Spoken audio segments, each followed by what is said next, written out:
What's happening, everybody? It's me, Crazyfrankie, welcoming you to my Week 11 4 key game picks. Before we get into Week 11, pretty interesting week in week number 10, and I don't even know if I want to use the word interesting. It was more like we've had two games that were identical, which ended in a 10-7 game, the Thursday night game and the Monday night game. I'll get into that a little bit. But a couple of things that did catch my eye, and that was the Buffalo Bills getting embarrassed by the Dolphins in Miami. Now, the Bills have always had trouble in Miami for some reason under Josh Allen's reign, but this one might have been the worst loss against the Dolphins in probably years. And you would think that, with a lot happening with the Dolphins, obviously, that Mike McDaniels is playing for his job, and Tua is trying to save his own career, they somehow made the Bills look, they basically embarrassed them. The Bills really shot themselves in the foot with bad offensive play. Josh Allen really looked like a rookie out there. They couldn't establish well enough on the run, and the turnovers really killed them in that game.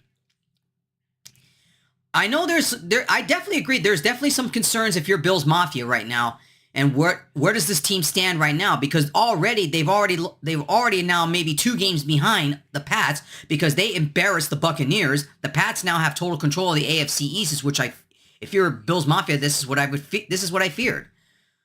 The Patriots are kind of for real. Somewhat of the evil empire's back, but I don't know if I want to buy them in the postseason.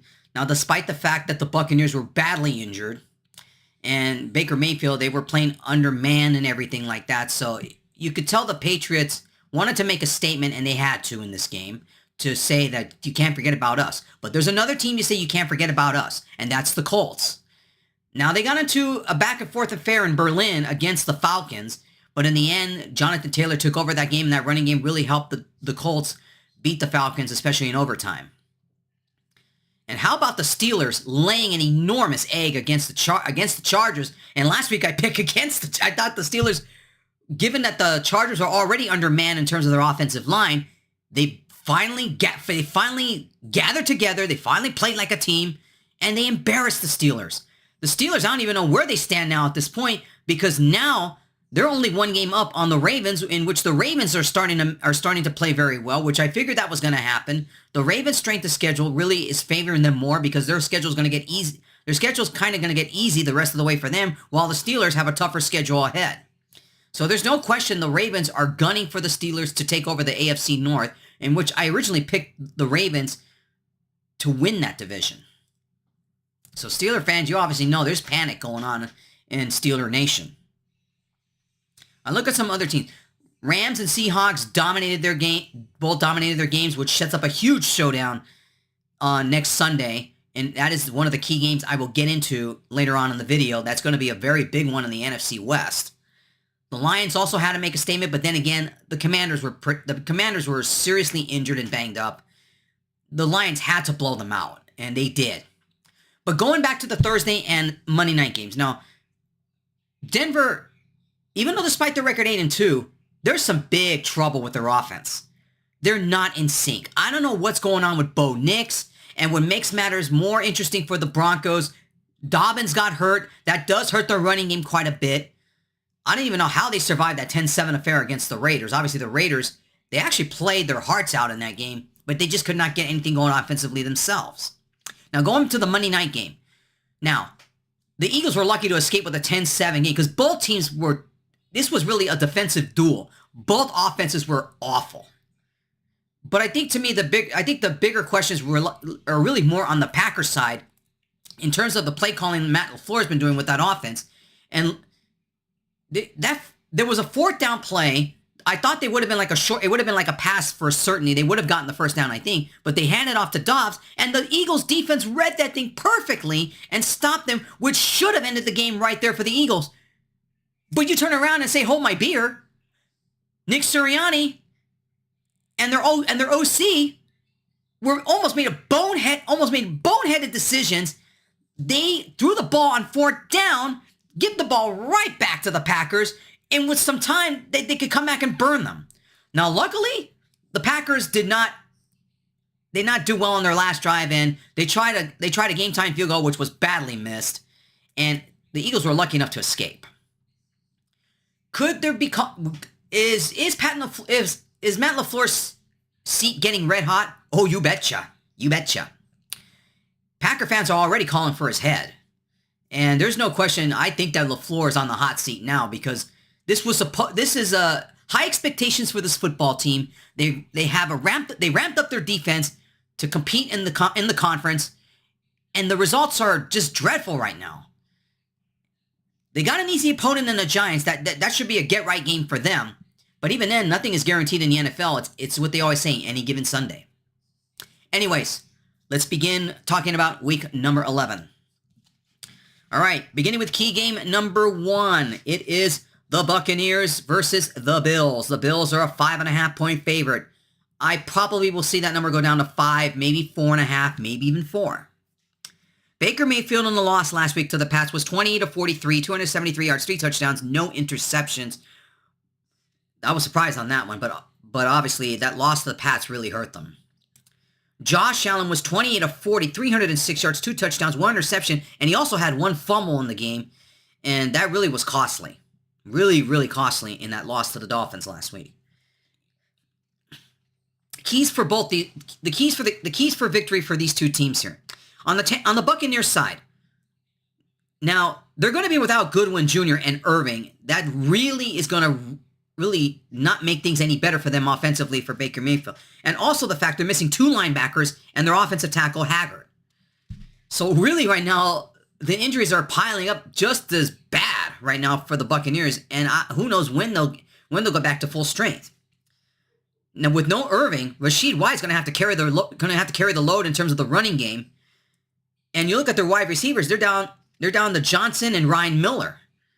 And you got to wonder, and when I looked at the Bucs last week, where was Ibuka? He wasn't found last week, even though he did get a couple of catches, but he was nowhere last week. Obviously, the Pats defense really did a good job on getting to Baker Mayfield. But if the Buccaneers are going to win this game, everybody's going to have to step up in this one here. They really have to band together just to win here. Now, on the Bills side, Dalton Kincaid got hurt against the Dolphins, so he might be out in this game for sure. They're also missing Joshua Palmer, which they need. They need their wide receivers badly right now. But the key here is that for the Bills, Allen needs to be more consistent. He cannot turn the ball over. That's one of the most important things that offense needs right now. And Cook needs to get the running game going as well. They got to find a way to establish some offense here. Because Shakir was really going to have to carry a lot of the load in terms of the pass, in terms of the wide receivers. But when I look at it, though, their defense has got to find a way to get to Baker Mayfield in this game if they're going to win this game. Who do I see winning this football game here? I'm going to pick the Bills. The Bills are desperate. They're very, very desperate for a win right now. And the Buccaneers, the injuries are piling up for this football team. This might, even though the Bills defense really isn't all that great, I think, but the injuries that they have, I think, is catching up to them. And especially, they're in a dogfight right now with the Panthers of all teams in the NFC South. That's really the only other team that really right now is in second place because the Saints and the Falcons are terrible. And really right now, the Buccaneers, they cannot afford to lose any more games because knowing that the Panthers are right on their tail. And that's kind of a miracle on their part, but still. I think the injuries have catch up to them. The Bills are in a must-get-right game, and I think this is a game they'll get it. It'll be a very tight ball game for 4 quarters for sure, but I see the Bills winning this one here. It'll be a very close game. It'll probably be by a field goal. I'm picking the Bills at -5.5. Key game number 2. It is a big one in the AFC West. It is the Chiefs versus the Broncos. The Broncos are a 3.5-point favorite, and I expect that number to go down to 3, maybe 2.5. Now, the Chiefs were on their bye week last week. This was their week 9 stats. This was Patrick Mahomes in week number 9. He was 15 of 34, 250 yards, no touchdowns, and 1 interception. Now, Bo Nix, in really not a great game he had last week against the Raiders, was 16 of 28, 150 yards, 1 touchdown, and 2 interceptions. I feel like this game really is... Bo Nix needs to make a statement here. He's got to really, really make a statement. Because he hasn't beaten Patrick Mahomes yet. The Broncos have had a tough time. they've had a tough time in the last few seasons just trying to beat Mahomes. I mean, they beat the Chiefs last year, but that was the season finale, and the Chiefs were resting their starters, and they already clinched the number 1 seed and everything. But obviously for the Broncos in this game, especially since they're the home team in this game, I feel like Bo Nix really has to be smart in terms of his who he's going to throw the ball to. He's got to be smart in his pass making. Now, obviously, Dobbins is going to be questionable for Sunday, and that if he's not going to play Sunday, that's really going to hurt them in the run game. And really right now in terms of their wide receivers, Sutton, Franklin need to step up in terms of the wide receivers to really get the pass game going for Bo Nix. But I think the bigger question is, I think the bigger point here is their defense has got to find a way to get to Mahomes. They got to find a way to neutralize him, because that's the only way they're going to win this game. Now, for the Chiefs, it's pretty simple. I mean, Patrick Mahomes just needs to be himself. He has to be Patrick Mahomes. He knows what he is, and he knows how to get the offense going. Now, there's still a question whether or not Pacheco will be ready Sunday against the Broncos here, because he's been out for a couple of weeks since he got hurt in the game against the Commanders a few weeks ago. So Kareem Hunt's going to have to really carry the load in terms of the running game. And you got to wonder, is their defense going to wake up? Because their defense got shredded by Josh Allen in the game against the Bills a few weeks ago. Who do I see winning this game here? I'm picking the Chiefs. I think this is a game they get their offense on track here. And obviously, if the Broncos struggle offensively, which they had in the last few weeks, that's trouble. And if the Chiefs defense gets to Bo Nix, it's going to be very difficult for the Broncos to win this game here. I'm picking the Chiefs. I think this will be a tight ball game, but I think the Chiefs will pull away in this one here late in the fourth quarter. I think the Chiefs will get a big win over the Broncos, and because really the Chiefs are desperately trying to get back in the midst of things in terms of trying to keep pace, not only for a wild card spot, but to try to get back in the midst of the division. I'm picking the Chiefs here. I think the Chiefs will barely beat the Broncos here. It's a 50-50 toss-up who wins this football game here. I'm going to pick the Chiefs over the Broncos. Okay, key game number 3. Going into the NFC West. The Seahawks versus the Rams. This game is big. This is for sole possession of first place in the NFC West. Now, Sam Darnold last week in a big win against the Cardinals was 10 of 12, 178 yards, 1 touchdown, 1 interceptions. Obviously, defense played a huge role, and special teams as well for the Seahawks. For the Rams, Matthew Stafford went 24 of 36, 280 yards, 4 touchdowns, no interception, in a big victory over the 49ers in a game that they had to have in terms of division win. And this game going in here, like I said, it's for sole possession of first place in the NFC West. Keys for this game for the Rams. Now, obviously, Davante Adams got hurt against the 49ers, so he's questionable for Sunday. And if he doesn't play, that does kind of hurt them in terms of wide receivers for the Rams. But obviously, besides Matthew Stafford making some good plays and all that, Nakua, Higbee, and Winnington have got to come up big in terms of the wide receiver. But I feel that Kyrie Williams in that running game needs to be more in this football game to ease up for Matthew Stafford. I feel like Kyron Williams needs more carries, and he's got to be able to protect the ball, and they got to get that, and they got to find a way to pound the run in this football game. Because Seattle's defense is pretty good, and I think that's one of the advantages the Seahawks have in this game is their defense is pretty good, probably slightly better than the Rams. In terms of their offense, JSN, Cooper Kupp, and Rashid Shaheed have to be big in this game. All three of them need to contribute here in terms of the passing game for Sam Darnold. Now, Kenneth Walker has to be able to also get the running game going for the Seahawks in order to get the offense flowing as well. But more importantly for their defenses, they got to get to Matthew Stafford in this game. That's the key. These are two good teams. This is definitely a heavyweight fight in this football game. It's going to be a good one at SoFi. The question is, who wins this football game? I'm going with the Seahawks. The Seahawks offense, they revamped it a bit more, getting Shaheed, and really they look scary. They look pretty scary. I think the Seahawks going to make I think the Seahawks make a bigger statement in this game than the Rams do. And I think the Seahawks will get first. It will take sole possession of first place in the NFC West in this one here. It's going to be a tight football game all the way. This is a 50-50 toss-up, but I think the Seahawks will barely beat the Rams in this one here. I'm picking the Seahawks at +3.5. And finally, key game number 4. It is the Lions versus the Eagles, the Sunday night game.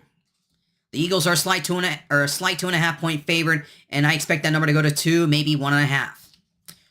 Jared Goff last week for the Lions went 25 of 33, 320 yards, 3 touchdowns, no interceptions. That was big. The turnovers that they didn't turn the ball over at all last week against the Commanders. Now Jalen Hurts in a barely won victory against the Packers. Excuse me for my stuttering a little bit. Was 15 of 26, 183 yards, 1 touchdown, and no interceptions. For the Lions to win this game, I feel like Gibbs and Montgomery both need to be the 1-2 punch in terms of and to really pound the running game against that Eagles defensive line, because they did a good job with the Packers, but the Lions offense is a bit more powerful than the Packers are at this point. And I feel like Gibbs and Montgomery, Sonic and Knuckles really need to get that running game going and really pound the football here. Now, obviously, Raymond and St. Brown, in terms of wide receivers, they got to be big, as well as Sam Laporta. But the bigger key is really their defense. They have got to find a way to get to Jalen Hurts in this football game. They got to find a way to neutralize him. And obviously, making sure that they don't get any opportunity to do the tush push in any given point in the game. Now, for the Eagles, their offense has got to wake up. 10 points, really, it was dismal. They barely beat the Packers because the Packers shot themselves in the foot more than the Eagles did. So really right now, if you're an Eagles fan, you got to really hope and pray that they find a way to win here, because the Lions offense is going to be tested. The Lions offense, the Eagles defense will be really tested in this football game here. Saquon Barkley's got to pound the ball. You got to get the running game going for sure.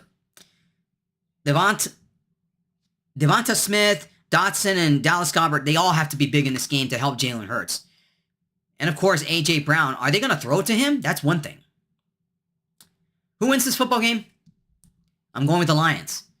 I think if the Lions, if they saw what happened on Monday night against the Packers, who's to say that Dan Campbell and that offense will find a way to expose their defense quite a bit? And I think the Lions offense, it may be a little bit too much for the Eagles in this football game here, but it's going to be close. I think this game will be close for sure, but I'm picking the Lions to barely beat the Eagles. I'm going to pick the Lions at +2.5 to beat the Eagles. All right, everybody, that wraps up my 4 key game picks for week number 11. Please check the description below for all of my week 11 picks, and I'll talk to you guys next week when I make my picks for week 12. Take care and enjoy your football weekend.